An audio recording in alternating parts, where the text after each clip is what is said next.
मटर सरीजिब किंतु स्वाद मनरु जीव नहीं। बिना पियाज रसुण तैयारी मटर ई दमदार तरकारी एते स्वादिया लगिब जे मटर सरीबा पर्यंत एमिति बनैबा पई पसंद करिवे। वीडियो को शेष पर्यंत देखिबा पई अनुरोध रहिला। जय जगन्नाथ। मु सस्मिता आपण समस्तन को स्वागत करुछि सस्मिता स्टार किचन को। प्रथमे चलंतु तरकारी पई आमे मसला बनेबा।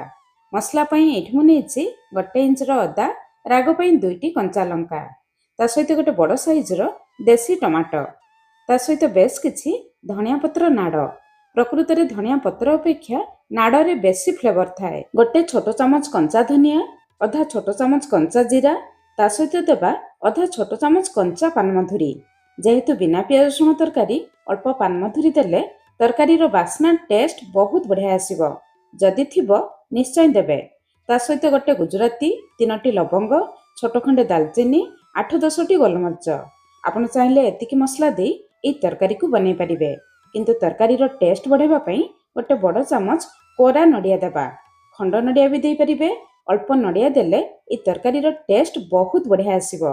नडिया बदल रे आपण माने 3-4टी काजू नहले गोटे छोट चामच पोस्त भी दे परिबे। 3-4 चामच पानी दे मसला को चिकन करी बाटी आनिबा। एबे हम रेडी हो गला आजिर तरकारी पई दमदार मसला। चलंतु तरकारी बनेबा स्टार्ट करिबा। कढ़ाई गरम करी 2 छोट चामच रिफाइन तेल गरम करिबा। बेसी तेल देबे नहीं, नडिया रो भी तेल बाहरिबो। तेल गरम हो जिबा परे आधा चामच जीरा, गोटे तेजपत्र, 2-3 पिंच हिंगु देबा। जेहेतु मटर टिके गैस करे अल्प हिंगु देले तरकारी बहुत जल्दी हजम हो जिवो। जीरा हिंगु तेल रे फुटी जिबा परे बाटी निथिबा मसला को देबा। गिना धोई 4-5 चामच पानी देबा। मसला को टिके गळै नेबा। एबे तरकारी रे झोल पई आमे मसला रे लुण देबा। मटर पई परे लुण देबा। आधा छोट चामच हळदी गुंड, आधा छोट चामच काश्मीरी लंका गुंड केवल भलो कलर पई। राग पई 2टी कंचा लंका, गोलमरिच आमे मसला रे बाटी निथिले। जदि आपण माने मसला बाटिबा समय रे गोटा गरम मसला आउ कंचा धनिया बाटी नथिबे, एई मसला सहित आधा चामच लेखाई गुंड मसला दे परिबे। एबे तरकारी रो टेस्ट बढ़ेबा पई गोटे छोट चामच कसूरी मेथी पत्र, 2 बड़ चामच फ्रेश ग्रीन मटर देबा। एई स्टेज रे ग्रीन मटर देले गोटे समय रे 2टी काम हबो। मसला भी कसी जिवो, मटर भी सिझी जिवो। एबे लो मीडियम फ्लेम रे 5-6 मिनिट पर्यंत मसला को कवर करी कसिबा। चलंतु नेक्स्ट प्रोसेस को जिबा। आजिर तरकारी पई एठमु नेछि गोटे कप बा 200 ग्राम रो फ्रेश ग्रीन मटर। मटर को ग्राइंडर जार रे देबा। मटर सहित बेस किछि धनिया पत्र नाड़ सहित देबा।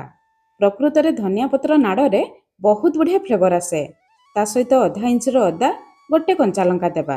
आधा छोट चामच कंचा जीरा देबा। तापरे जमा पानी देबा नहीं, सेमिति मटर को ग्राइंड करि आनिबा। मटर रु जेतिकी पानी बाहरिबो सेतिकी पानी रे मटर ग्राइंड हे जिवो। टिके खदड़ रहिले चलिबो, किंतु जमा पानी देबे नहीं। एबे मटर बटा को गोटे बड़ जागा को देबा। एतिकी मटर बटा रु आज आमे तरकारी बनेबा। एबे ए मटर बटा रे अल्प हळदी गुंड, भलो कलर पई अल्प काश्मीरी लंका गुंड, मटर को बाइंडिंग करिबा पई गोटे बड़ चामच बेसन देबा। तापरे सब जिंस को देखि स्वाद अनुसार लुण देबा। तरकारी रो टेस्ट बढ़ेबा पई गोटे बड़ चामच कोरा नडिया देबा। केवल मटर रो तरकारी बनेले तरकारी रो टेस्ट टिके अलगा आसीबो। अल्प कोरा नडिया देले तरकारी रो टेस्ट बहुत बढ़िया आसीबो। तापरे सब जिंस को भलो भाबरे गळै नेबा। प्रिय दर्शक बंधु, आपण मानकु गोटे अनुरोध, आजिर रेसिपी पसंद आसिले वीडियो को लाइक करंतु। आपनको फ्रेंड्स रिलेटिव्स मानक सहित निश्चय गोटे शेयर करंतु। चैनल जदि नुआ अछंती ए जाय सब्सक्राइब करनाहंती, तळे थिबा ब्लैक कलर सब्सक्राइब बटन रे प्रेस करी प्लीज चैनल को सब्सक्राइब करंतु। मिक्सचर रु अल्प आणी हाथ रे गोल करिले देखंतु गोल शेप रे हे जाउछि। जदि गोल हेउ नथुबो अल्प बेसन गळै परिबे, किंतु बेसी बेसन देबे नहीं। तापरे छोट छोट गोला बनेबा। एठा म रेडी हे गला मटर रो कोफ्ता। चलंतु कोफ्ता गुडी को छानिबा। छानिबा पई तेल को मीडियम हाई फ्लेम रे भलो भाबरे गरम करिबा। तेल गरम हो जिबा परे गोटे गोटे करी कोफ्ता को देबा। आपनको कढ़ाई रे जेतिकी धरिबो सेतिकी देबे। तापरे लो मीडियम फ्लेम रे 2-3 मिनिट पर्यंत तळपट को छानिबा। ऊपर अंश टिके सुखिला हो जिबा परे कोफ्ता गुडी को तळ ऊपर करी उलटाइबा। लो मीडियम फ्लेम रे एपट सपट करी पूरा लाल कलर हैला पर्यंत छानिबा। हाई फ्लेम रे छानिले ऊपर अंश बहुत जल्दी लाल कलर हो जिवो, भितरे भलो भाबरे सिझी परिबो नहीं। लो मीडियम फ्लेम रे एमिति लाल कलर हो जिबा परे बाहर को बाहर करी आनिबा। सेपटे चलंतु मसला को चेक करिबा। 6-7 ମିନିଟ୍ ପରେ ଏଠି ଦେଖନ୍ତୁ ମସଲା ଉପରକୁ ତେଲ ଆସିଯାଇଛି। ଏମିତି ତେଲ ଆସିବା ପର୍ଯ୍ୟନ୍ତ ମସଲାକୁ ଭଲ ଭାବରେ କଷି ନେବେ। କୋପ୍ତା ବନେଇବା ସମୟରେ ଏପଟେ ମସଲାକୁ ଥରେରୁ 2 ଥର ଘାଣ୍ଟି ଦେବେ, ନହେଲେ ମସଲା କଢ଼େଇ ତଳେ ଲାଗିଯିବ। ଏବେ ଆମର ମସଲା କଷି ଯାଇଛି। ତରକାରୀରେ ଝୋଳ ପାଇଁ 2 ଗ୍ଲାସ ପାଖାପାଖି ଗରମ ପାଣି ଦେବା। ମସଲା କଷିଯିବା ପରେ ଜମା ଥଣ୍ଡା ପାଣି ଦେବେ ନାହିଁ। ପାଣି ଦେବା ପରେ ଗ୍ୟାସର ଫ୍ଲେମ୍ ହାଇ ରଖିବା। ପାଣି ବହୁ ଜଲ୍ଦି ଫୁଟିଯିବ। ପାଣି ଥରେ ଫୁଟି ଆସିଲେ ଲୋ ମିଡ଼ିୟମ୍ ଫ୍ଲେମ୍ରେ 3ରୁ 4 ମିନିଟ୍ ପର୍ଯ୍ୟନ୍ତ ଝୋଳକୁ ଭଲ ଭାବରେ ଫୁଟେଇବା। ପ୍ରଥମେ ଝୋଳକୁ ଭଲ ଭାବରେ ଫୁଟେଇବା, କାହିଁକିନା କୋପ୍ତା ଦେବା ପରେ ଝୋଳକୁ ବେଶୀ ସମୟ ଫୁଟେଇବା ନାହିଁ। ଝୋଳ ଫୁଟିଯିବା ପରେ ଛାଣି ରଖିଥିବା କୋପ୍ତା ଗୁଡ଼ିକୁ ଦେବା। ହାଲକା ହାତରେ ଗୋଳେଇ ନେବା। ତାପରେ ମିଡ଼ିୟମ୍ ଫ୍ଲେମ୍ରେ କେବଳ 2ରୁ 3 ମିନିଟ୍ ପର୍ଯ୍ୟନ୍ତ କଭର କରିବା, ଯାହାଦ୍ୱାରା କୋପ୍ତା ଗୁଡ଼ିକ ଝୋଳ ସକ୍ କରିପାରିବ। ଜମା ବେଶୀ ସମୟ କଭର କରିବା ନାହିଁ। 3-4 ମିନିଟ୍ ପରେ ଏଠି ଆମ ତରକାରୀ ପୁରା ରେଡ଼ି ହୋଇଯାଇଛି। କୋପ୍ତା ଗୁଡ଼ିକ ଦେଖନ୍ତୁ ଝୋଳରେ ଜମା ବି ଖୋଲି ନାହିଁ କିମ୍ବା ଫାଟି ନାହିଁ। ଝୋଳ ଦେଖନ୍ତୁ କେତେ ଡେଲିସିୟସ୍ ଦେଖାଯାଉଛି। ଏବେ ଆମ ରେଡ଼ି ହୋଇଗଲା ନୂଆ ଶୈଳୀରେ ନଡ଼ିଆ ଦିଆ ମଟର କୋପ୍ତା ତରକାରୀ।